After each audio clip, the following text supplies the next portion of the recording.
যাবি রে ভাই ভব সিন্ধু পার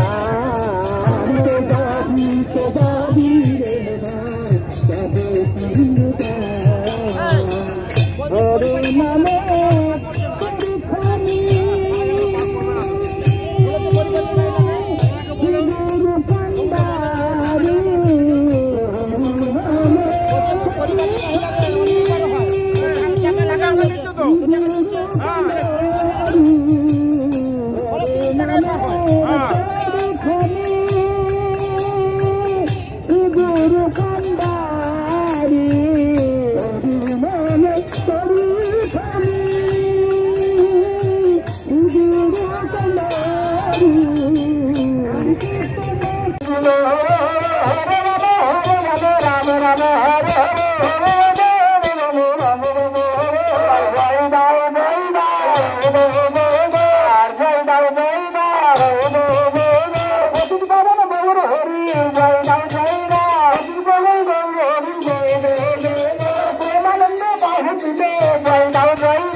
এখন আমরা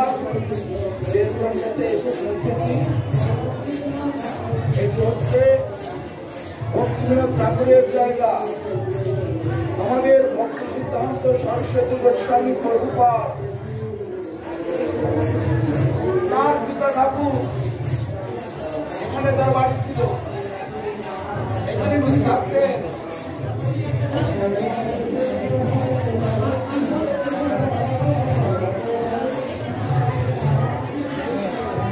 তিনি এখানে থাকতেন আর এখান থেকে সমস্ত গ্রন্থ রচনা, তারপরে এখান থেকে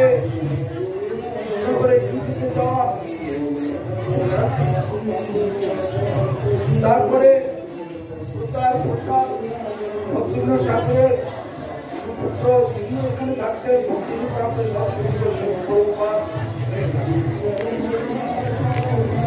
আর ওখানে সুরভি কুঞ্জ আমরাও থাকতেন।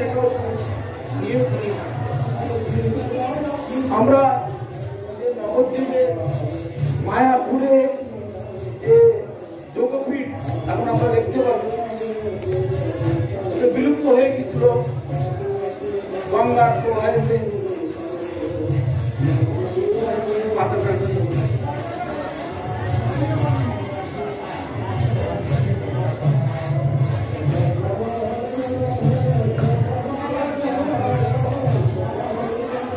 আমরা যে মায়াপুরের যোগপীঠের আমরা দর্শন করে সেই যোগপীঠের মহাপ্রভুর আবির্ভাবের স্থল সেটি আমাদের জানা ছিল না।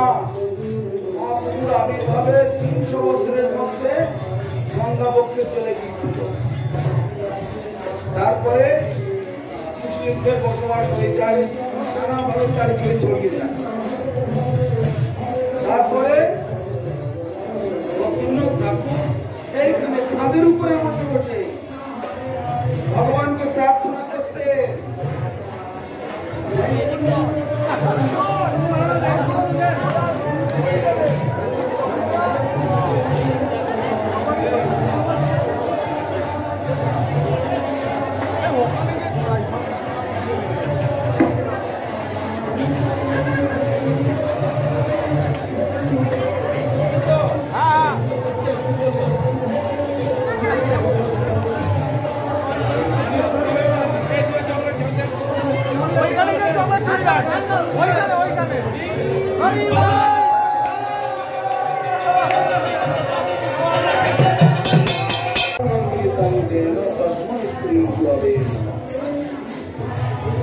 এখন আমরা দেশগঞ্জে এসে পৌঁছেছি।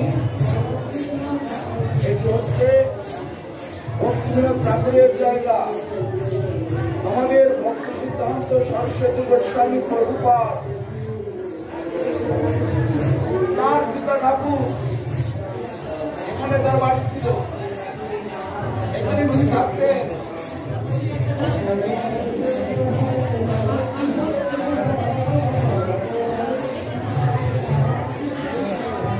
তিনি এখানেই থাকতেন আর এখান থেকে সমস্ত গ্রন্থ রচনা, তারপরে এখান থেকে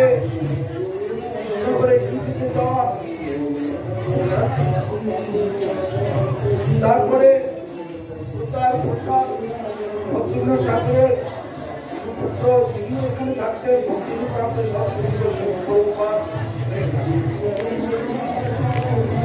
আর ওখানে সুরভি কুঞ্জ আমরাও থাকতে দেখো।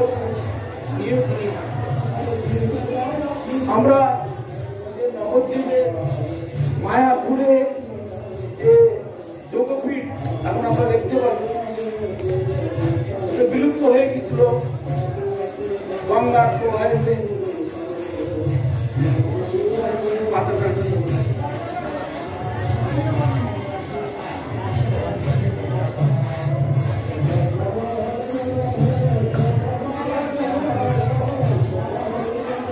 আমরা যে মায়াপুরের যোগপীঠের আমরা দর্শন করে সেই যোগপীঠের মহাপ্রভুর আবির্ভাবের স্থল সেটি আমাদের জানা ছিল না। মহাপ্রভুর আবির্ভাবের 300 বছরের মধ্যে গঙ্গাবক্ষে চলে গিয়েছিল। তারপরে মুসলিমদের বসবাস হয়ে যায়, নানা ভাবে চারিদিকে ছড়িয়ে যায়। তারপরে ভক্তিবিনোদ ঠাকুর এইখানে ছাদের উপরে বসে বসে ভগবানকে প্রার্থনা করতে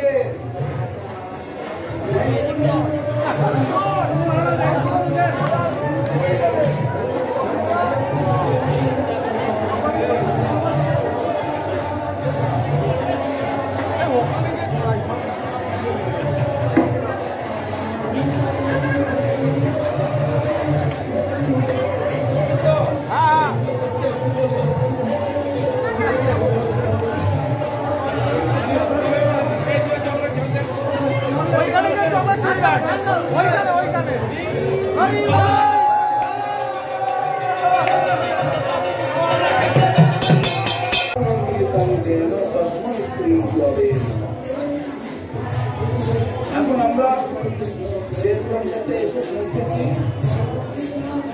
এটি হচ্ছে ভক্তিবিনোদ ঠাকুরের জায়গা। আমাদের ভক্ত সিদ্ধান্ত সরস্বতী গোস্বামী প্রভুপাদ তার পিতা ঠাকুর এখানে তার বাড়ি ছিল, এখানে উনি থাকতেন।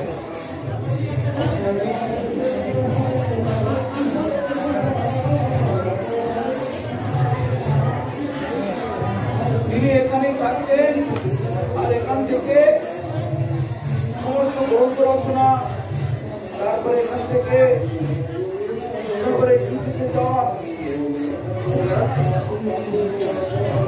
তারপরে তার প্রসাদ ভক্তিবিনোদ ঠাকুরের পুত্র তিনি এখানে থাকতেন। ভক্তিবিনোদ ঠাকুরের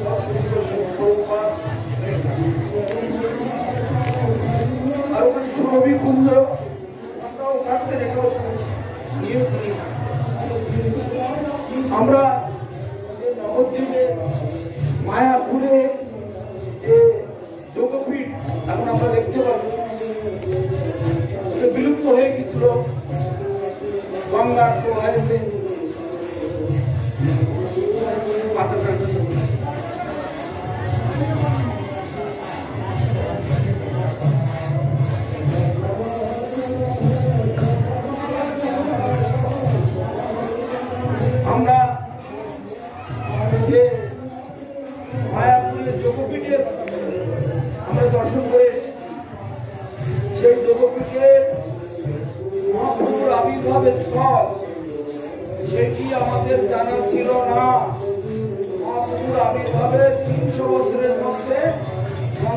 বক্ষে চলে গিয়েছিল।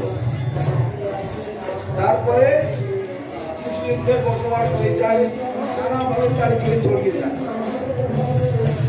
তারপরে রবীন্দ্রনাথ ঠাকুর এইখানে ছাদের উপরে বসে বসে ভগবানকে প্রার্থনা করতে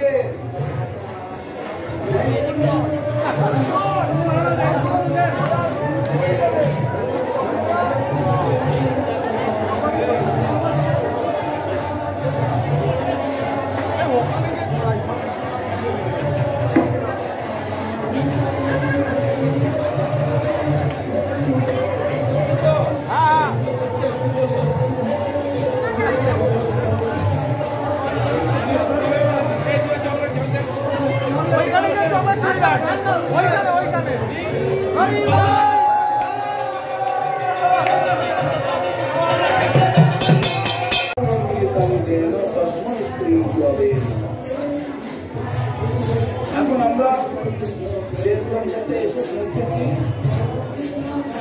এটি হচ্ছে ভক্তিনাথ ঠাকুরের জায়গা।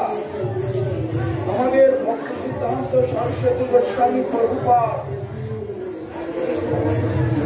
তার পিতা ঠাকুর এখানে তার বাড়ি ছিল, এখানে উনি থাকতেন।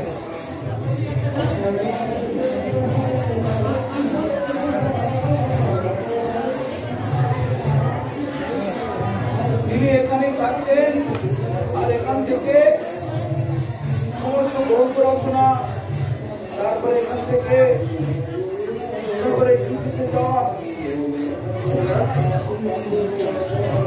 তারপরে ভক্তিনাথ ঠাকুরের পুত্র তিনি এখানে থাকতেন। ভক্তিনাথ ঠাকুরের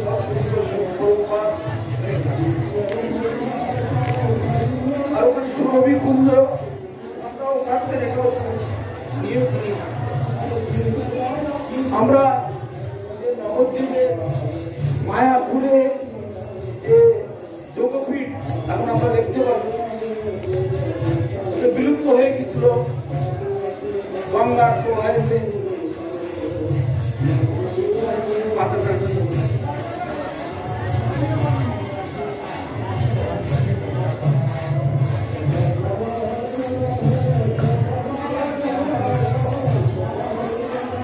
আমরা যে মায়াপুরের যোগপীঠের আমরা দর্শন করে সেই যোগপীঠের মহাপ্রভুর আবির্ভাবের স্থল সেটি আমাদের জানা ছিল না।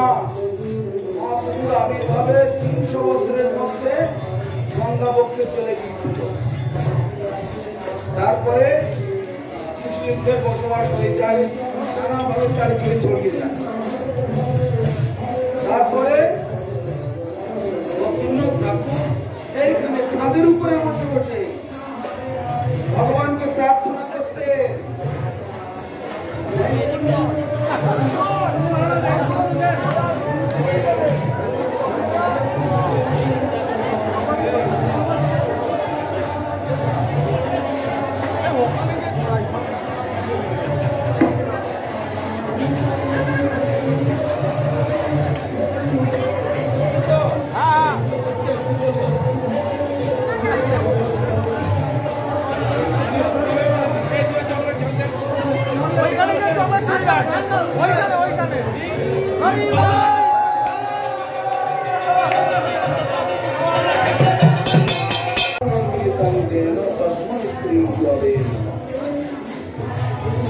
এখন আমরা দেশগঞ্জে এসে পৌঁছেছি।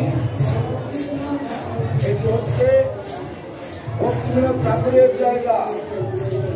আমাদের ভক্তি সিদ্ধান্ত সরস্বতী গোস্বামী প্রভুপাদ তার পিতা ঠাকুর এখানে তার বাড়ি ছিল, এখানে উনি থাকতেন।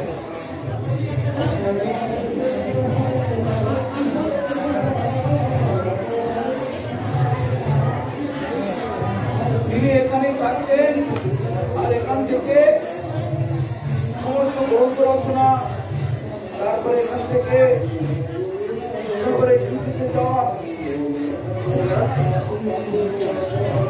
তারপরে প্রসাদ ভক্তিবিনোদ ঠাকুরের পুত্র তিনিও এখানে থাকতেন। ভক্তিবিনোদ ঠাকুরের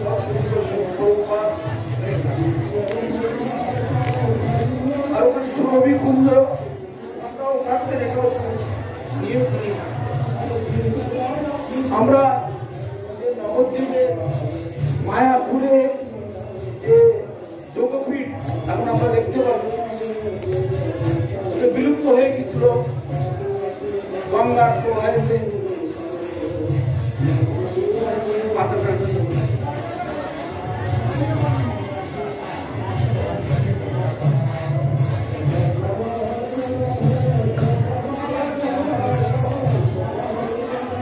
আমরা যে মায়াপুরের যোগপীঠের আমরা দর্শন করে সেই যোগপীঠের মহাপ্রভুর আবির্ভাবের স্থল সেটি আমাদের জানা ছিল না। মহাপ্রভুর আবির্ভাবের 300 বছরের মধ্যে গঙ্গাবক্ষে চলে গিয়েছিল। তারপরে মুসলিমদের বসবাস হয়ে যায়, নানা ভাবে চারিদিকে ছড়িয়ে যায়। তারপরে ভক্তিবিনোদ ঠাকুর এইখানে ছাদের উপরে বসে বসে ভগবানকে প্রার্থনা করতে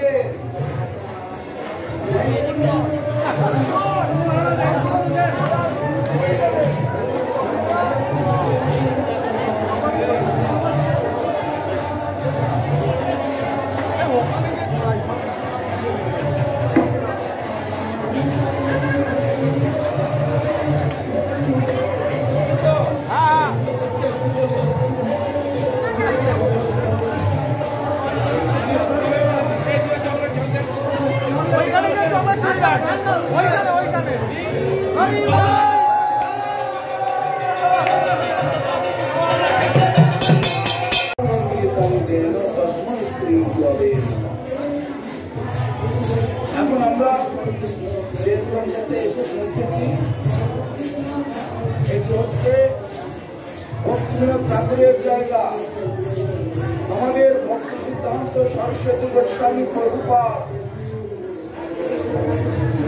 তার পিতা ঠাকুর এখানে তার বাড়ি ছিল, এখানে থাকতেন।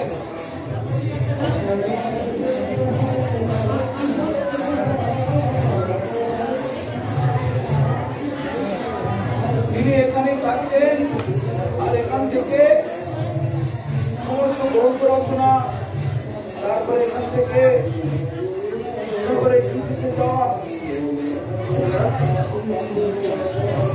তারপরে ভক্তিবিনোদ ঠাকুরের পুত্র তিনিও এখানে থাকতেন। ভক্তিবিনোদ ঠাকুরের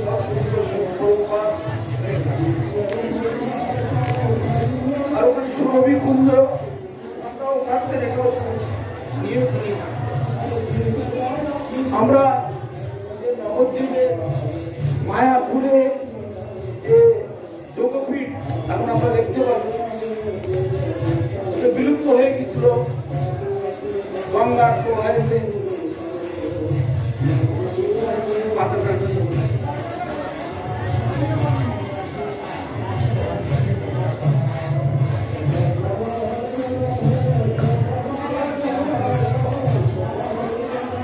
আমরা যে মায়াপুরের যোগপীঠের আমরা দর্শন করে সেই যোগপীঠের মহাপ্রভুর আবির্ভাবের স্থল সেটি আমাদের জানা ছিল না।